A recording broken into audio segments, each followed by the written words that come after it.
যদি আমি শেখ হাসিনার আইন মানতে পারি, খালেদার আইন মানতে পারি, তারেক রহমান আইন, তাহলে আমি কোরআন আইন মানতে আমার কোনো আপত্তি নাই। বেদের আইন মানতে আপত্তি নাই। বেদ কোরআন এক জিনিসই, বেদে বলা আছে যা, কোরআনে বলা আছে তাই। অনেক আমি একটা ধর্মীয় প্রতিষ্ঠানের প্রধান, হিন্দু ধর্মের। এখানে আপনার একটা ফর্ম, জি, এখানে বলা হয়েছে হিন্দুরা, অনেক হিন্দু ধর্মের, বৌদ্ধ ধর্মের, খ্রিস্ট ধর্মের মানুষ এখানে হয়েছে, এই সংগঠনে যুক্ত হয়েছে।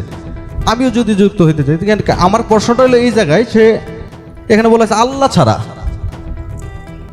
তো এখানে আমি যে এই পত্তন, মানে এখানে যে আমি হচ্ছি, নিজ স্বাক্ষরিতভাবে আমি এখানে যুক্ত হচ্ছি, আর আমি একটা ধর্মীয় প্রতিষ্ঠানের প্রধান হিন্দু ধর্মের। এখানে পরে আমার পাশের লোকজনরা, এরা তো সবাই সব বুঝে না, এরা বলবে যে হ্যাঁ ভাই এই তো এই হয়ে গেছে। আল্লাহ ছাড়া, আল্লাহর তো অনেক নাম আছে ভাই। পানি, ওয়াটার বলতেছে কেউ, ঈশ্বর তো একজনই, আল্লাহ তো একজনই। আমি বুঝতে পারছি। তা আমার এখানে আর কোনো কন্ট্রাডিকশন নেই, আমার প্রশ্নটা হলো আপনার ফর্মটা আমি স্বাক্ষর করি নাই। আমি বুঝতে পারছি। এই থ্যাংক ইউ।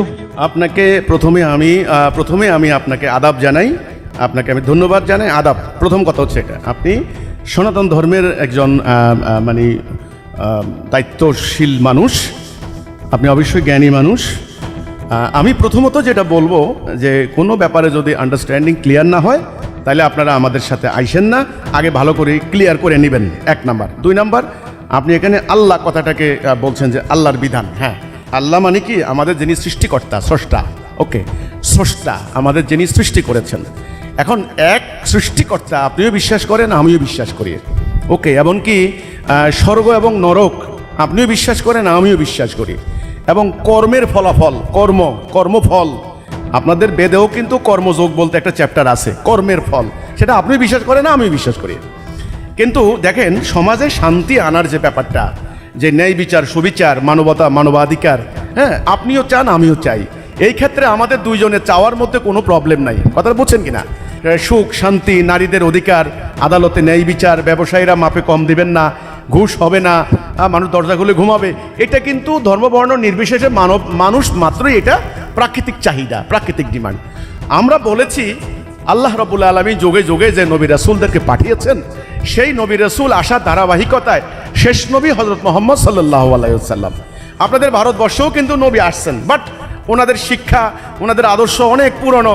সেটা সর্বশেষ যেটা আসছেন মক্কায়, আমাদের নবী করিম সাল্লাল্লাহু আলাইহি ওয়াসাল্লাম, তিনি বিশ্বজাহানের জন্য পথ প্রদর্শক।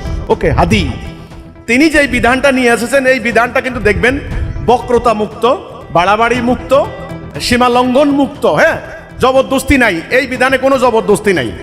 এই বিধানের মধ্যে কোরআন একমাত্র কোরআন মুসলিমদের না, সমস্ত জাতির জন্য কোরআন। হ্যাঁ, বেদ সমস্ত জাতির জন্য, আমি সেটা বুঝি। স্যার একটু বলি, আমি বলতেছি আমি ঈশ্বর আল্লাহ একটাই, ওনারও অনেক নাম আছে। এখানে দেখেছে যে আপনার আমার আশেপাশের লোকজন যখন বলবে একদম পুরোহিত, উনি তো এখানে স্বাক্ষর করলে আল্লাহ ছাড়া একটা মুসলিকা দিয়ে ফেললো, ইয়েতে সই করে ফেললো। মানে আমি জাস্ট এইখানে আমি একটু হিন্দুদের জন্য বা অন্য কোনো জাতির জন্য একটু ব্যবস্থা অন্যরকম করে, আমরা তো সবার কল্যাণের জন্য কাজ করতেছি। আচ্ছা, বুঝতে পারছি। আপনাকে ধন্যবাদ, আপনার পরামর্শের জন্য আপনাকে অসংখ্য ধন্যবাদ।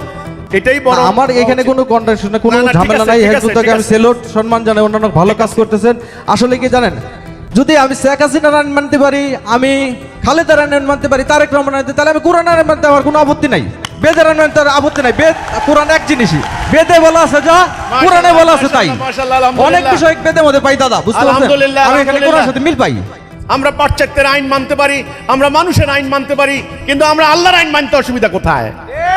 কিন্তু সেটা আলহামদুলিল্লাহ, এটা বাস্তব কথা। সেটা কিভাবে সম্ভব?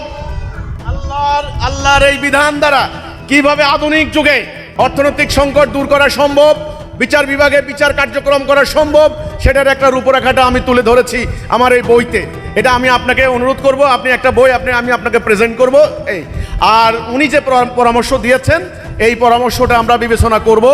অন্য জাতি ধর্মের মানুষও যেন আমাদের সাথে একাত্মতা পোষণ করতে পারে, সেটার প্রক্রিয়া, সেটার ফরম বা সেটার রূপরেখাটা আমরা তুলে ধরবো ইনশাআল্লাহ।